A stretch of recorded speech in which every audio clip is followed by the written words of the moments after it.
ഇന്ത്യയിലെ ആദ്യത്തെ agricultural theme park കേരളത്തിലാന്ന് പറഞ്ഞാൽ നിങ്ങൾക്ക് വിശ്വസിക്കാൻ പറ്റുമോ? അതെ, വിശ്വാസമുണ്ടോ?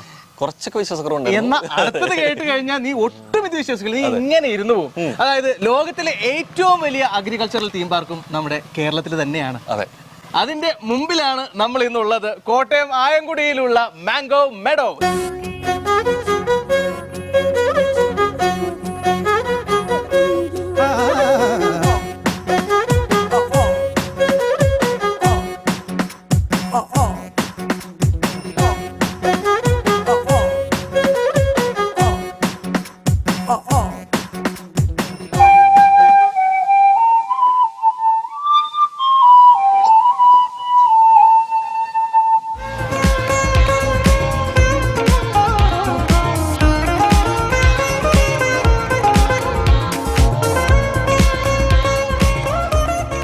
അപ്പൊ തീർച്ചയായിട്ടും എനിക്ക് തോന്നുന്നു മികച്ചത് എന്ന് നമ്മളിപ്പോഴും സംസാരിക്കാറുണ്ട്. പക്ഷെ ലോകത്തിൽ മികച്ചത് എന്ന് പറയാൻ ഒരു കാരണമുണ്ടെങ്കിൽ ആ കാരണം തേടിയുള്ള യാത്രയിലാണ് തെക്കുവടക്കൽ നമ്മളിവിടെ എത്തി നിൽക്കുന്നത്, അല്ലേ? അതിനുപരിയായിട്ട് എനിക്ക് തോന്നുന്നു ഏറ്റവും ആദ്യം വന്നു അല്ലെങ്കിൽ ഏറ്റവും വലുത് എന്ന് പറയുന്നേക്കാൾ ഉപരിയായിട്ട് ഇത് എന്തുകൊണ്ട് സവിശേഷമാകുന്നു എന്ന് കൂടി പറയണം, അല്ലെ? ആക്ടിവിറ്റീസ് ആയിട്ടുള്ളതാണെങ്കിലും അതിനേക്കാൾ ഉപരിയായിട്ട് അഗ്രികൾച്ചർ വാട്ടർ തീം പാർക്ക് എന്നുള്ള രീതിയിലേക്ക് കൊണ്ടുവരുമ്പോൾ സമയത്ത് ഏകദേശം 80ഓളം ചെടികൾ അതിൽ എനിക്കൊന്നു ഇന്ത്യയിലെ കാലാവസ്ഥയിൽ വളരാത്തത് വരെ ഇവിടെ അനുയോജ്യമായിട്ടുള്ള സഹവാസം ഒരുക്കിയിട്ട് കൊണ്ടുവരുന്നു എന്നുള്ള സവിശേഷമായ ഈവൻ തേയില കൃഷി എന്ന് പറയുന്നത് കോട്ടയം ഈ ഭാഗത്തോ കായംകുടി ഭാഗത്തൊക്കെ നമുക്ക് സ്വാഭാവികമായിട്ടും അത്ര പെട്ടെന്നൊന്നും അങ്ങനെ വളരാൻ സാധ്യതയില്ലാത്തതാണ്. പക്ഷേ അതിനുള്ള സാഹചര്യം ഒക്കെ ഒരുക്കിക്കൊണ്ട് തേയില കൃഷി വരെ ഇവിടെ മാംഗോ മെഡോസിൽ നിങ്ങൾക്ക് വേണ്ടിയിട്ട് ഒരുക്കിയിട്ടുണ്ട് എന്നുള്ളതാണ്. അതുപോലെ തന്നെ ബോട്ടിംഗ് ആണെന്നുണ്ടെങ്കിലും, അല്ലെ, ഓൾമോസ്റ്റ് 30 ഏക്കറോളം നിന്ന് കുര്യൻ അദ്ദേഹത്തിന്റെ ഒരു ആശയപരമായിട്ട് തുടങ്ങി വെച്ച് 2017 തുടങ്ങി വെച്ച് നിൽക്കുന്ന ഒരു സാമ്രാജ്യം തന്നെ. ഒരുപാട് വർഷം എടുത്തു. 2004 സ്റ്റാർട്ട് ചെയ്തതാണ്. ഇതിന്റെ ആദ്യത്തെ മരം നടന്നത് 2004 2017 ഓൾമോസ്റ്റ് ഒരു 13-14 വർഷത്തോളം കാത്തിരുന്നു ഇങ്ങനെ ഒരു വലിയൊരു സാമ്രാജ്യം കെട്ടിപ്പടുക്കാനായിട്ട്. അപ്പൊ അതിനുള്ളിലെ കാഴ്ചകൾ എന്തൊക്കെയാണെന്നുള്ളത് നമുക്ക് പുറമെ നിന്ന് കാണാൻ പറ്റില്ല, അതുള്ളിലേക്ക് തന്നെ പോകാം. പോയല്ലോ.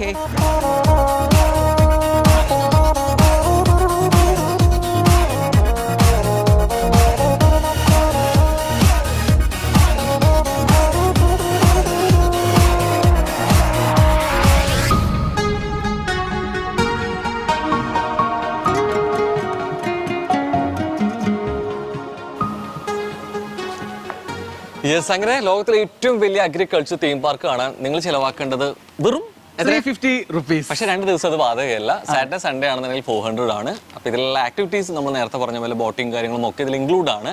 പക്ഷെ ഇതിൽ പെടാത്ത ചില കാര്യങ്ങൾ കൂടി ഉണ്ട്, അല്ലെ? അത് പെയ്ഡ് ആണെന്ന് തോന്നുന്നു. നമുക്ക് എന്തായാലും പോകുന്ന വഴിക്ക് ഓരോന്ന് ചോദിച്ച് നോക്കി പോകാനാണ്. പ്രത്യേകിച്ച് കാരണം സ്ക്രീനിൽ സമയത്താണെങ്കിൽ ലണ്ടൻ ബസ് ഒക്കെ നമുക്ക് കാണാൻ പറ്റുന്നുണ്ട്, അല്ലെ? എന്തൊക്കെ സർപ്രൈസ്. അതുപോലെ ഡാഗിനെയും കുട്ടൂസിനൊക്കെ ഞാൻ കണ്ടിരുന്നു. അത് എന്താണെന്നുള്ളതൊന്നും അറിഞ്ഞൂടാ. പിന്നെ വേറെ കാര്യം, ടിക്കറ്റിന്റെ കാര്യം പറയുമ്പോൾ 3 വയസ്സിന് മുകളിലുള്ള താഴെ ഉള്ളവർക്കെല്ലാം ഫ്രീ ആണ്. 3 വയസ്സ് തൊട്ട് പിന്നെ അങ്ങോട്ട് 100 ആണെങ്കിലും 150 വയസ്സാണെങ്കിലും ഒരേ ടിക്കറ്റ് റേറ്റ് ആണ്, 350 rupees. അത്ര ഐശ്വര്യം നിങ്ങൾ ജീവിച്ചിരുന്നാൽ മാത്രം മതി, അല്ലേ? എന്തായാലും കയറി വരുന്ന സമയത്ത് നമ്മൾ എത്രത്തോളം അറിഞ്ഞു അതിനേക്കാൾ ഉപരി ഉള്ളത് കൊണ്ട് തന്നെ ആധികാരികമായിട്ട് നമുക്ക് അറിയണമെങ്കിൽ നമുക്ക് ഒപ്പം ഒരു ഗൈഡ് കൂടി ഉണ്ടായിരിക്കും. അപ്പൊ അതും ഒരു പ്രൊവൈഡ് ചെയ്യുന്നുണ്ട്. എന്തൊക്കെ കണ്ട് കാര്യങ്ങളൊക്കെ ഡീറ്റെയിൽഡ് ആയിട്ട് അറിയാം. അത് വലിയൊരു കാര്യമാണ്. കാരണം നമുക്ക് കൃഷിയെ കുറിച്ച് A to Z അറിയാൻ അവർ നമ്മളെ ഹെൽപ്പ് ചെയ്യുന്നതാണ് കേട്ടത്. അത് മാത്രമല്ല എന്റെ ഒപ്പം ഇതിന് മുമ്പായിട്ട് എന്തായാലും ഒരു ഐഡിയ ഉണ്ടായിട്ട് കാണുന്നത് നല്ലല്ലേ? അപ്പൊ അതുകൊണ്ട് തന്നെ ഒരു ബ്രീഫ് ക്ലാസ് ഒക്കെ നമുക്ക് തന്ന് ഇരുത്തിയിട്ട് സ്റ്റുഡന്റ് ആകാൻ പോവാ. റെഡി? അപ്പൊ നമുക്ക് ടിക്കറ്റ് കൊടുത്ത് മെല്ലെ കയറി പോവാം.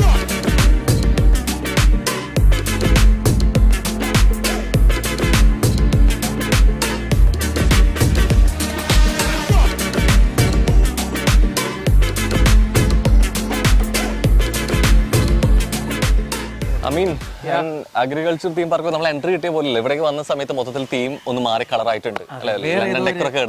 ലണ്ടൻ ഏത് രാജ്യമാണെന്നാണ് ഞാൻ ആലോചിച്ചുകൊണ്ടിരുന്നത്. സുന്ദരിയുണ്ട്, അല്ലേ? അപ്പൊ നമുക്ക് വേണ്ടി ഒരു ഗൈഡ് ഇവിടെ റെഡി ആയിട്ട് നിൽക്കുമെന്ന് പറഞ്ഞ് ഗൈഡ് വരുന്നത്. എന്റെ പേര് അപർണ ആണ്. എന്റെ കയ്യില് പരിപാടി ഒരു ഫിഷ് ഫീഡ് ആണ്. നമ്മുടെ ഗൈഡിങ് തുടങ്ങുന്നത് മീനോട്ട് പാലത്തിൽ നിന്നാണ്. അപ്പൊ നമുക്ക് മീന് തീറ്റ കൊടുത്താണ് ഫസ്റ്റ് സ്റ്റാർട്ട് ചെയ്യുന്നത്. ആദ്യം തന്നെ ഭക്ഷണം കൊടുത്തിട്ടാണ് സ്റ്റാർട്ട് ചെയ്യുന്നത്. അപ്പൊ നമുക്ക് ആദ്യം അങ്ങോട്ടേക്ക് പോകാം.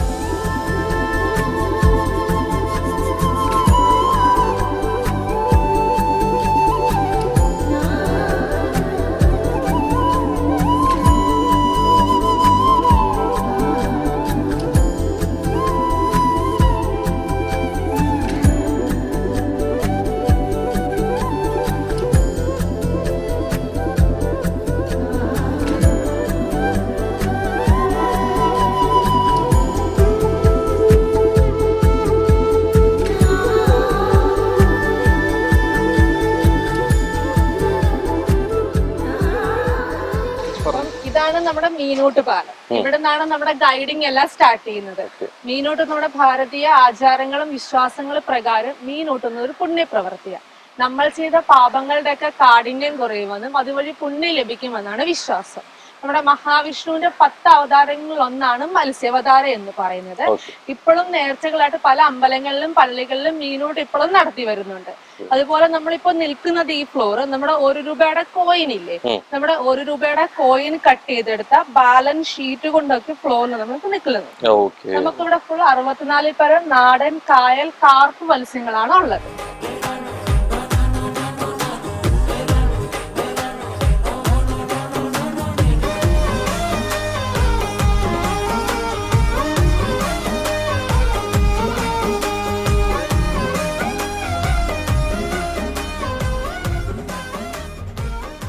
അപ്പൊ മീനിന് ഭക്ഷണമൊക്കെ കൊടുത്തു കഴിഞ്ഞു. മീനൂട്ടിൽ തുടങ്ങി. മീനൂട്ടിൽ അങ്ങോട്ട് തുടങ്ങി.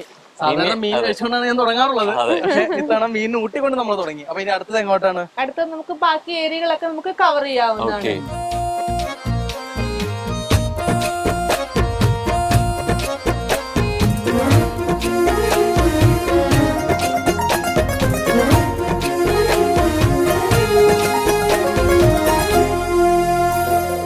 സിനിമ കാണുമ്പോ തൊട്ട് ഞാൻ വിചാരിച്ചുകൊണ്ടിരുന്നാണ് എന്താണ് ഈ നീലക്കൊടുവേലി എന്ന്. അവസാനം കിട്ടി. അതെ, പക്ഷെ എനിക്ക് തോന്നുന്നു ആളുടെ കൂട്ടിലിട്ടിട്ട് ബാക്കിയുള്ള മരങ്ങൾക്കിടയില് അല്ലെ ഒതുക്കി കളഞ്ഞിട്ടുണ്ട്. എന്താ പ്രത്യേകത ശരിക്കും? ഇതാണ് നമ്മുടെ നീലക്കൊടുവേലി. ഇതിന്റെ പ്രത്യേകത ധാരാളം വിത്തുകൾ അടങ്ങിയ ഒരു ഔഷധ സസ്യമാണ്. ഇത് നമ്മുടെ അരിപ്പെട്ടിയിലോ പണപ്പെട്ടിയിലോ ഇട്ട് നമ്മുടെ അരിയും പണവും വർദ്ധിച്ചു വരുന്ന ഒരു വിശ്വാസമൊക്കെയുണ്ട്. ബ്ലോക്ക് ചെയ്ത് വെച്ചിരിക്കണം, എല്ലാരും അടിച്ചു മാറ്റി കൊണ്ടുപോകുന്നുണ്ടാവും. അതുപോലെ അതിന്റെ ആ വേരുകളില്ലേ, അതിന്റെ ആ വേര് നമ്മുടെ കയ്യിൽ പിടിച്ചാല് നമ്മൾ പറയണ എന്താഗ്രഹവും സാധിക്കുമെന്നും പറയുന്നു. ഇതൊക്കെ ഒരു വിശ്വാസമാണ്. അതുപോലെ അതിന്റെ വേര് നമ്മുടെ ഒഴുക്കുള്ള വെള്ളത്തിൽ അതിന്റെ വേരിട്ടാല് ഒഴുക്കിന് ഓപ്പോസിറ്റ് ഡയറക്ഷൻ അതിന്റെ വേര് സഞ്ചരിക്കും. അതാണ് നീലക്കൊടുവേലി എന്ന് പറയുന്നത്. ഇതിവിടെ വിൽക്കുന്നുണ്ടോ? ഇത് നമുക്ക് നഴ്സറിയിൽ അവൈലബിൾ ആണ്. ഒന്ന് കൊണ്ടുവേണ്ടിയിരിക്കുന്നത്. ഈ ചെടിനെ കുറിച്ച് എവിടെയെങ്കിലും കേട്ടിട്ടുണ്ടോ? കോഴിച്ചെടി, അപ്പ, മുഞ്ഞ, അങ്ങനെ എവിടെയെങ്കിലും കേട്ടിട്ടുണ്ടോ? ഇല്ല, കേട്ടിട്ടില്ല. ഇതാണ് നമ്മുടെ കോഴിയപ്പ എന്ന് പറയും. നമ്മുടെ ഈ വേനൽക്കാലത്ത് നമ്മുടെ കോഴികൾ അടയിരിക്കുന്ന ഒരു സമയം ഉണ്ടാവും. അപ്പൊ കോഴിയുടെ ദേഹത്ത് കോഴിപ്പേൻ അല്ലെങ്കിൽ കോഴി പൂത എന്ന് പറഞ്ഞാൽ അത് മാറാനായിട്ട് ഇതിന്റെ ഈ തണ്ടോ ഇലയോ ചോദിച്ചിട്ട് ജസ്റ്റ് ഒന്ന് കോഴിയുടെ ദേഹത്ത് തളിച്ചു കൊടുക്കുകയോ അല്ലെങ്കിൽ ജസ്റ്റ് ഈ കമ്പൊന്ന് തട്ടി കൊടുക്കുകയോ ചെയ്താൽ മതി. അപ്പൊ അത് മാറിക്കിട്ടു കേട്ടോ.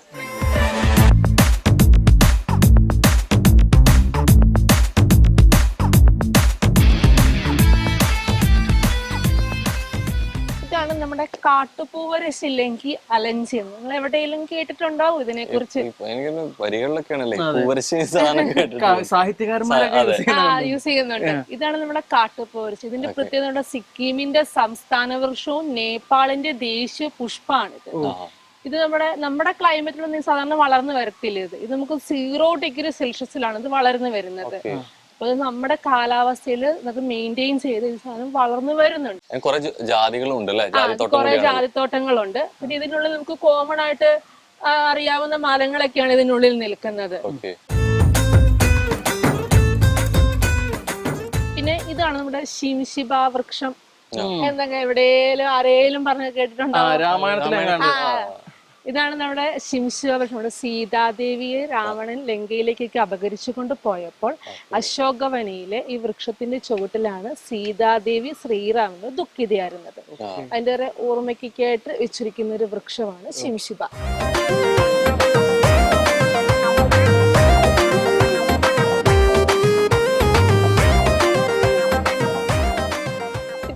നമ്മുടെ ഒരു ത്രിഫല്ലക്കൂട്ട്, ത്രിഫല്ല ചൂർണം എന്നൊക്കെ കേട്ടിട്ടുണ്ടോ? നമ്മുടെ ഈ ആയുർവേദ മരുന്നൊക്കെ കേട്ട് ഇതാണ് ത്രിഫല്ല. ഇത് 3 മരങ്ങൾ ചേർന്നാണ് അത് ഉണ്ടാക്കുന്നത്. അതായത് നെല്ലിക്ക, താന്നിക്ക, കടുക്ക എന്നിവയുടെ കായ്കളും തോടുകളും ചേർന്നാണ് ത്രിഫല്ല കൂട്ട് അല്ലെങ്കിൽ ത്രിഫല്ല ചൂർണ്ണമൊക്കെ ഉണ്ടാക്കുന്നത്. നമ്മുടെ ആയുർവേദത്തിലൊക്കെ നമുക്ക് ചുമ ജലദോഷം വരയ്ക്കുമ്പോൾ ത്രിഫല്ല ചൂർണമാണ് നമുക്ക് മരുന്നായിട്ട് ലഭിക്കുന്നത്. ഈ വൃക്ഷമാണ് നമ്മുടെ കരിമരുത് അല്ലെങ്കിൽ മാത്തി എന്നൊക്കെ പറയുന്നത്. ഇത് നമ്മുടെ ഈ ആദിവാസികളൊക്കെ ഇല്ലേ, ആദിവാസികളൊക്കെ ഉൾവനത്തിലേക്കൊക്കെ പോകുമ്പോൾ അവർ വെള്ളം കൊണ്ടുപോകാറില്ല. അവർ വെള്ളത്തിന് വേണ്ടി ആശ്രയിക്കുന്നത് ഈ ഒരു വൃക്ഷത്തെയാണ്. എങ്ങനെയാണ് അതായത് ഇതിന് ഉള്ളിലേക്ക് ഏകദേശം ഒരു 2.5 ഇഞ്ചോളം വ്യാസമുള്ളൊരു കുഴല് പോലത്തെ പൈപ്പ് ഇതിനുള്ളിൽ തന്നെയുണ്ട്, ഈ മരത്തിനുള്ളില്. അത് നമ്മൾ വി ഷേപ്പിൽ കട്ട് ചെയ്തെടുക്കുമ്പോൾ ആ വെള്ളമായിട്ടുണ്ടെങ്കിൽ അത് പുറത്തേക്ക് ചാടും. അപ്പൊ ഈ വൃക്ഷം ഒരിക്കലും കട്ട് ചെയ്ത് നമ്മളെ കുത്തിയെടുക്കുമല്ലോ, നമ്മുടെ ഈ കത്തി കൊണ്ട് ചെത്തി വി ഷേപ്പിൽ അത് കട്ട് ചെയ്തെടുക്കുക. ആ കട്ട് ചെയ്തെടുക്കുമ്പോഴായിട്ട് ആ വെള്ളമായിട്ടുണ്ടെങ്കിൽ പുറത്തേക്ക് ചാടും. അതുപോലെ ഈ വൃക്ഷം ഒരിക്കലും കേടാവാണ്ടിരിക്കാൻ വേണ്ടിയിട്ട് നമ്മൾ ആ വി ഷേപ്പിൽ കട്ട് ചെയ്തെടുത്ത ആ പോളും നമ്മുടെ ചുവട്ടിൽ ഈ ചെതൽ മണ്ണ് പോലത്തെ മണ്ണൊക്കെ ഇല്ലേ, അതെടുത്ത് പൊത്തി വെച്ചാൽ മതി. അപ്പൊ ഒരിക്കലും ആ വൃക്ഷം കേടാവാണ്ട് അങ്ങനെ തന്നെ ഇരുന്നോളൂ. പുറകിൽ നിന്ന് അടുത്ത് വരുന്ന ആൾക്കാർക്ക് അതേപോലെ തന്നെ അത് സാധനം യൂസ് ചെയ്യാവുന്നതാണ്.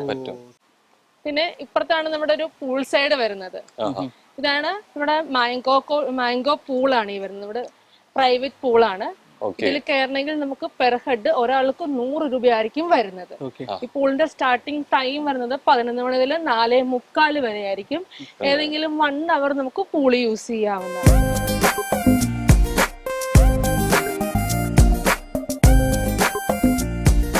ഇതാണ് നമ്മുടെ ഒരു ഡയറക്ടേഴ്സ് ഹാൻഡ് ഇല്ലെങ്കിൽ നമ്മുടെ ഒരു സംവിധായകന്റെ കൈ എന്ന് പറയും. ഇത് നമ്മുടെ ഇതിന്റെ ഓണർ ഉണ്ട്, NK കുര്യൻ സാറിന്റെ കൈയുടെ ഒരു മോഡലായി വെച്ചിരിക്കുന്നത്. സാറിന്റെ കൈക്കുള്ളിൽ ഇവിടെ കൊടുത്തിരിക്കുന്ന മരങ്ങളും ചെടികളെല്ലാം ആ കൈക്കുള്ളിൽ സുരക്ഷിതമാണെന്നൊരു മെസ്സേജ് ആണ് നൽകുന്നത്. ഒരു തീം ബേസിൽ വെച്ചിരിക്കുന്നതാണ്. അതുപോലെ അത് ആ കൈക്കുള്ളിൽ നിൽക്കുന്ന ഒരു മരം കണ്ടോ, അത് നമ്മുടെ ഒരു അത്തിയാണ്. നമ്മൾ കഴിക്കുന്ന അത്തിയല്ല, അതൊരു കാട്ടത്തിയാണ് കേട്ടോ. നമുക്ക് കഴിക്കാൻ ഭക്ഷ്യോഗ്യമല്ലാത്തൊരു അത്തിയാണ് ആ നിൽക്കുന്നത്.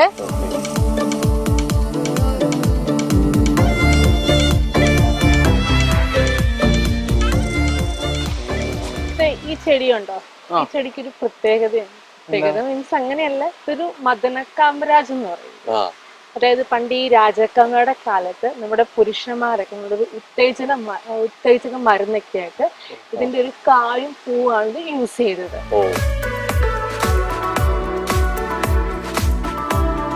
പിന്നെ ഇതാണ് നമ്മൾ അടിക്കുന്ന ഊത്, പെർഫ്യൂം, അത്രക്കില്ലേ, അതിന്റെ വരവാണിത്. ഏകദേശം ഒരു 15 അല്ലെങ്കിൽ 20 വർഷം ആകുന്ന പാകമാവുന്ന ഈ തടിയില് ഒരു ഫംഗസ് വരും. ആ ഫംഗസ് കാലക്രമേണ നമ്മൾ ട്രീറ്റ് ചെയ്യും. ട്രീറ്റ് ചെയ്യുമ്പോൾ ഒരു സുഗന്ധദ്രവ്യം ലഭിക്കും. ആ സുഗന്ധദ്രവ്യം നമ്മുടെ ആൽക്കഹോളൊക്കെ മിക്സ് ചെയ്യും എന്നാണ് പറയുന്നത്. ആൽക്കഹോളൊക്കെ ആയിട്ട് മിക്സ് ചെയ്യുമ്പോഴാണ് നമ്മുടെ ഊത്, അത്തർ, പെർഫ്യൂം ഒക്കെ ഇല്ലേ, അതൊക്കെ യൂസ് ചെയ്യുന്നത്.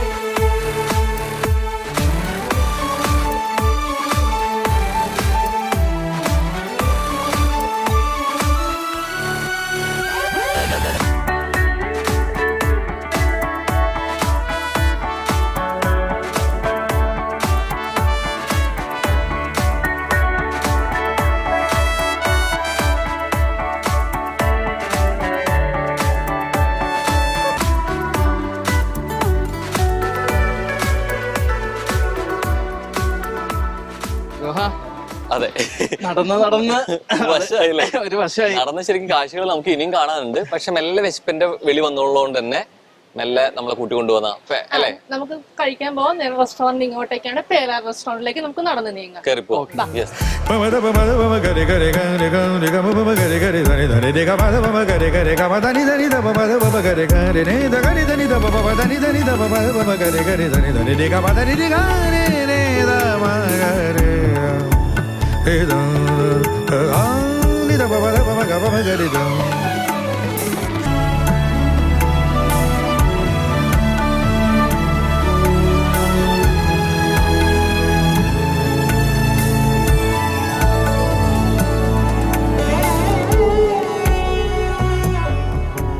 നല്ല വിഭവസമൃദ്ധമായ സദ്യ. കളർഫുൾ ആണ്, കളർഫുൾ ആണ്. അതെ. അപ്പോൾ എന്തായാലും ഇവിടെ സദ്യ ഉണ്ട്. സദ്യ മാത്രമല്ല, ബിരിയാണി ഉണ്ട്. അതുപോലെ ഒരുപാട് നോൺ വെജ് ഐറ്റംസും വെജ് ഐറ്റംസും ഇവിടെ അവൈലബിൾ ആണ്. നമ്മൾ നേരത്തെ പറഞ്ഞത് നമ്മൾ വന്ന് പേരാലാണ്. അതുപോലെ തന്നെ 4 റെസ്റ്റോറൻറ്റ്സ് ഉണ്ട്, അല്ലെ, മെനുവിലും ഡിഫറൻസ് ഉണ്ട്. അപ്പൊ എന്തായാലും ഫിഷ് ഫ്രൈ കഴിച്ചുകൊണ്ട് തന്നെ മെല്ലെ ഞങ്ങളുടെ ഫുഡ് ട്രാക്കിലോട്ട് മെല്ലെ പോവാണ്. കഴിഞ്ഞ് കഴിഞ്ഞിട്ട് ബ്രേക്ക് ഒക്കെ എടുത്ത് വരാം അല്ലേ.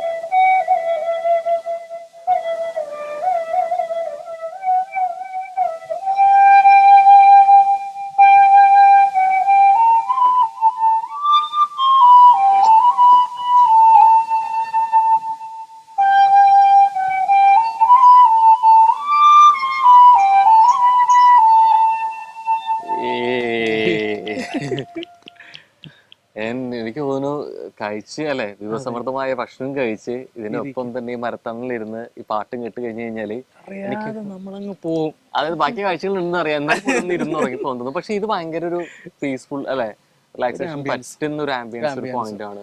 പ്രത്യേകിച്ച് ഈ പറഞ്ഞ പോലെ ഭക്ഷണം കഴിച്ച് വന്നിരിക്കുമ്പോൾ ഈ ചേട്ടന്റെ പാട്ട് ചേട്ടൻ നല്ല അടിപൊളിയായിട്ട് പുല്ലാങ്കുഴലൊക്കെ വായിച്ചു, നല്ല രസമുണ്ടായിരുന്നു. അടിപൊളി ചേട്ടാ, സൂപ്പർ.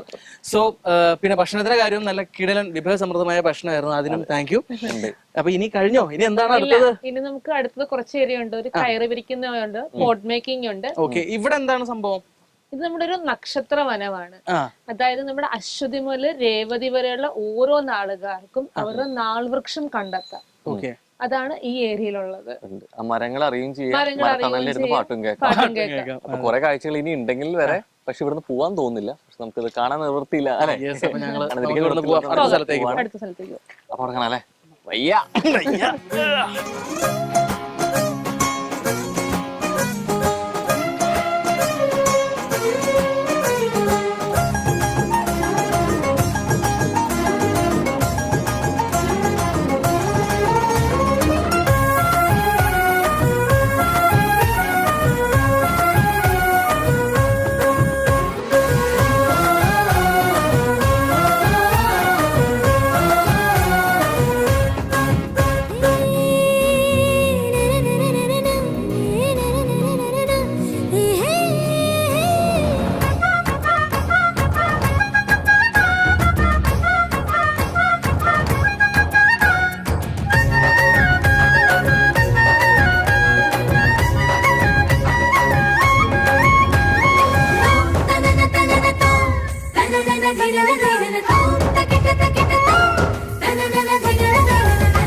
ഇത് വേറൊരു ഏരിയ.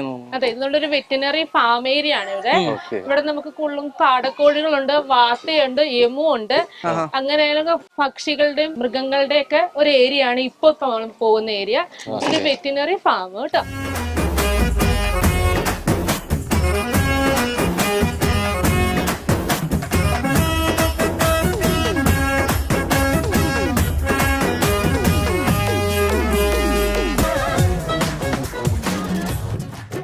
പ്രകൃതിക്കുള്ളിൽ എന്തോരം കൗതുകങ്ങൾ ഒളിഞ്ഞിരിക്കുന്നുണ്ട് അല്ലെ. അതിന്റെ ഒരു വിശദമായ ഒരു പാഠപുസ്തകം തന്നെയാണ് മാംഗോ മാഡോസ് എന്ന് നമുക്ക് പറയാൻ പറ്റും അല്ലെ. അത്തരത്തിൽ കുട്ടികൾ മുതൽ മുതിർന്നവരെ ഒരേപോലെ കാണാനും കൗതുകത്തിനും ഒപ്പം തന്നെ കുറെ ആക്ടിവിറ്റീസും പരിപാടികളൊക്കെ ഉണ്ട്. സോ അതിന്റെ ഒരു ഹാപ്പി ആയിട്ടുള്ള ഒരു കിടിലൻ ഫാമിലി നമ്മുടെ ഒപ്പം ജോയിൻ ചെയ്യുന്നത്. ചെറിയ കുട്ടി മുതൽ വലിയവരെ ഒരേപോലെ ആസ്വദിക്കുന്നതായിരുന്നു. സോ ചേട്ടാ നമസ്കാരം. നമസ്കാരം, ഹായ്. ഒരു അനക്കില്ലല്ലോ, അവിടെ അനക്കില്ലല്ലോ. ഇതിനകത്ത് ഇവൻ ഇത്തിരി കില്ലാടിയാ. ഇവൻ ഞങ്ങള് ഫാമിലിനെ പരിചയപ്പെടുന്നതാണെന്ന് അറിയോ? പയ്യൻ ഏതൊരു കുളത്തിലേക്ക് ഓടിപ്പോകുന്നു, ഞാൻ പിന്നാലെ പുറകെ പോയിട്ട് ഞാൻ പിടിച്ചോണ്ട് വന്ന് ഇവിടുത്തെ അച്ഛനെ ഏൽപ്പിക്കും. അങ്ങനെ ഞങ്ങളത് പരിചയപ്പെട്ടത്. ഓടി എവിടെ നിക്കണം തീരുമാനിക്കുന്ന പുള്ളിയാണ്. കാരണം ഇവിടെ വന്നിട്ട് കുറെ ഒക്കെ കണ്ടു നോക്കണതൊക്കെ ലീഡ് ചെയ്യുന്നത് ശരിക്കും ആളാണ് അല്ലെ. എന്തായാലും ഒരാളൊന്നും എല്ലാവരും ഒന്ന് പരിചയപ്പെടുത്തി. ആരാ പരിചയപ്പെടുത്തുന്നു? എല്ലാവരും സ്വയം പേര് പറഞ്ഞോ, എന്നിട്ട് ബാക്കി. എന്റെ പേര് മനൂപ്. ഇത് എന്റെ വൈഫാണ്. ഓക്കെ.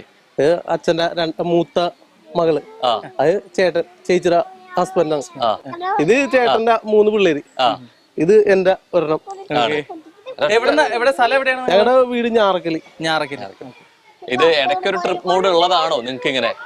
ഞങ്ങ ഇടയ്ക്ക് ഇങ്ങനെ പോവാറുണ്ട്. ആര് ഈ പ്ലാൻ ഒക്കെ സജസ്റ്റ് ചെയ്യണ ആളാരാ? ഇന്ന സ്ഥലം പോവാം, വൈഫുമാരും കാര്യങ്ങളൊക്കെ ഡിസിഷൻ മേക്കേഴ്സ് അല്ലേ? എന്നിട്ട് ഇവിടെ വന്നിട്ട് എങ്ങനെയുണ്ട്? ഇത് നമ്മളെ പിള്ളേർക്ക് കൂടുതലായിട്ട് ഒരു ദിവസം എൻജോയ് ചെയ്യാന്നുള്ള ഒരു രീതിയിലാണ് ഞങ്ങൾ വന്നത്. ഇപ്പൊ കുഴപ്പമൊന്നുമില്ല, എല്ലാം ഞങ്ങൾക്ക് ഇഷ്ടമായി.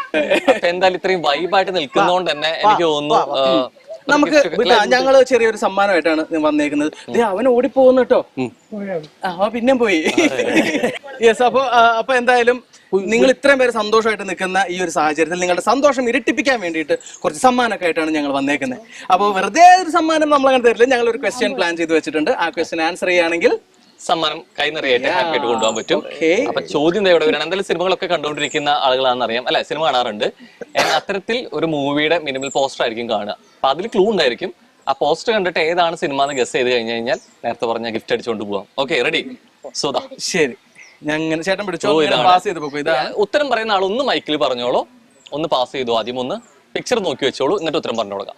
സിനിമയുടെ ഇതിവൃത്തം അതിനകത്തുണ്ട്. സിനിമയുടെ പേരല്ല, പേര് മേ ബി കറക്റ്റ് ആയിട്ട് വരാം. ആ തീം അതിലുണ്ട്. ആ തീം അതിലുണ്ട്. ബൾബിൽ എന്താ ലൈറ്റ് അല്ലാതെ വേറെ എന്തെങ്കിലും ഉണ്ടോ? ബൾബില് വീൽ ചെയർ ഉണ്ട്, മൈക്കിൽ പറയണം. വീൽ ചെയർ ഉണ്ട് ബൾബില്. പിന്നെ കുറെ ഫിഷ്, ഗപ്പി, പിന്നെ കല്ലി. ഓക്കെ, അപ്പൊ ഏതായിരിക്കും സിനിമ? ഒന്ന് മൈക്കിൽ പറയൂ. ഗപ്പിയ ഗപ്പി എന്നൊരു സിനിമ ഉണ്ടോ? ഉണ്ടോ? ഉണ്ട്. ആരുടെയാ ഹീറോ? ആരാ? Tovino. Tovino. Guppy. Guppy lock ചെയ്യാം. ഓക്കെ, ഗിഫ്റ്റ് കൊടുക്കാൻ നിർവാഹമില്ല നിങ്ങൾ പറഞ്ഞ ഉത്തരം. പക്ഷെ ട്രൈ ചെയ്തത് കറക്റ്റ് ഉത്തരം ആയതുകൊണ്ട് ശരിയല്ലേ? ശരിയാണ്, ശരിയാണ്. യെസ്, കൈ നിറയെ സമ്മാനങ്ങളുമായി അങ്ങനെ രോഹൻ വന്നിരിക്കുകയാണ്. ഈ ചേട്ടൻ കൈ നീട്ടാനൊക്കെ തുടങ്ങിയപ്പോഴേക്കും. ഓക്കെ, സോ ആദ്യം തന്നെ നമുക്ക് 100% വസ്ത്രങ്ങൾക്കും കൈകൾക്കും സുരക്ഷ നൽകുന്ന സൂര്യ വാഷിംഗ് സോപ്പിന്റെ 100% വെജിറ്റബിൾ ഓയിൽ നിർമ്മിച്ച Surya washing Oyasco fried chicken masala kit, വൈവിധ്യമാർന്ന രുചികൾക്ക് ഒയസ്കോ നൽകുന്ന നല്ലൊരു സമ്മാനം. മാമിയ വെൽനസ്, ചർമ്മ സംരക്ഷണത്തിന് ആയുർവേദ ചേരുവകൾ നൂതന സാങ്കേതിക വിദ്യയിലൂടെ വികസിപ്പിച്ചെടുത്ത കോസ്മെറ്റിക് പ്രൊഡക്റ്റുകൾക്ക് Mamia wellness company, the accurate composition of happiness. അടുത്ത സമ്മാനം PR കേക്കിന്റെ വളരെ വ്യത്യസ്തമായ രുചികളോട് കൂടിയ Arabian delights and white plum cakes. ഇനി ഓരോ ബൈറ്റ്സിലും മനം കവരും രുചി ആസ്വദിക്കാം. കുഞ്ഞു മേനിക്കൊത്ത കുഞ്ഞുടുപ്പുകളുടെ ഇന്ത്യയിലെ നമ്പർ 1 ബ്രാൻഡായ മാക്കിറ്റോസ് നൽകുന്ന ഒരു കിഡിലൻ സമ്മാനം. ബൈ. നമ്മുടെ ഒക്കെ കാർഷിക വൃത്തിയെയും പരിസ്ഥിതിയെയും അതുപോലെ തന്നെ ആയുർവേദത്തിനും ഒക്കെ കുറിച്ച് അറിയുക, ഒരു കുടക്കീഴിൽ കൊണ്ടുവരിക, അതിനെക്കുറിച്ച് കൂടുതൽ മനസ്സിലാക്കുക എന്നൊരു ഉദ്ദേശ ലക്ഷ്യത്തോടു കൂടി തന്നെയായിരുന്നു ഇന്നത്തെ കാഴ്ചകളും യാത്രയും ഒക്കെ, അല്ലെ? ആൻഡ് ഫൈനലി നമ്മൾ തിരിച്ചെത്തിയിരിക്കുകയാണ്. എവിടെ തുടങ്ങി അവിടെ തന്നെ തിരിച്ചെത്തി. ഇന്നത്തെ ദിവസം ഒരുപാട് കാര്യങ്ങൾ പഠിക്കാൻ പറ്റി. അത് പഠിപ്പിച്ചു തരാൻ ഞങ്ങളുടെ കൂടെ ഒരാളുണ്ടായിരുന്നു. അയാളോടുള്ള കടപ്പാട് ഈ ഒരു അവസരത്തിൽ ഞങ്ങൾ പ്രകടിപ്പിക്കുകയാണ്. Aparna, thank you so much. എനിക്ക് തോന്നുന്നു അപർണ പോലെ ഒരുപാട് പേരുണ്ട് കഥാപുസ്തകം പോലെ കൊണ്ടു നടക്കുന്നവരെല്ലാം വിവരിച്ചു കൊടുക്കാൻ. ശരിക്കും അങ്ങനെ ഒരു ഗൈഡ് പ്രൊവൈഡ് ചെയ്യുന്നുള്ള ഞാൻ എടുത്തു പറയേണ്ട ഒരു കാര്യം തന്നെയാണ്. അപ്പൊ എന്തായാലും ഇവിടെ വരിക, അത്രത്തോളം അനുഭവങ്ങൾ എക്സ്പീരിയൻസ് ചെയ്യാൻ പറ്റും. കൊച്ചു കുട്ടികൾ മുതൽ വലിയവർക്ക് വരെ ഒരു ദിവസം അടിച്ചു പൊളിക്കാൻ പറ്റിയ സ്ഥലം ഏതാണെന്ന് വെച്ചാൽ ധൈര്യമായിട്ട് റെക്കമെൻഡ് ചെയ്യുന്ന ഒരു സ്ഥലമാണ് മാംഗോ മെഡോസ്. അപ്പൊ എന്തായാലും പുതിയ കാഴ്ചകളും പുതിയ വിശേഷങ്ങളായിട്ട് വീണ്ടും നമ്മൾ വരിക തന്നെ ചെയ്യും. ഇന്നത്തെ എപ്പിസോഡ് നമുക്ക് വൈൻഡ് അപ്പ് ചെയ്യാം. It's me Ameen and Rohan Lona, Aparna, signing off. By.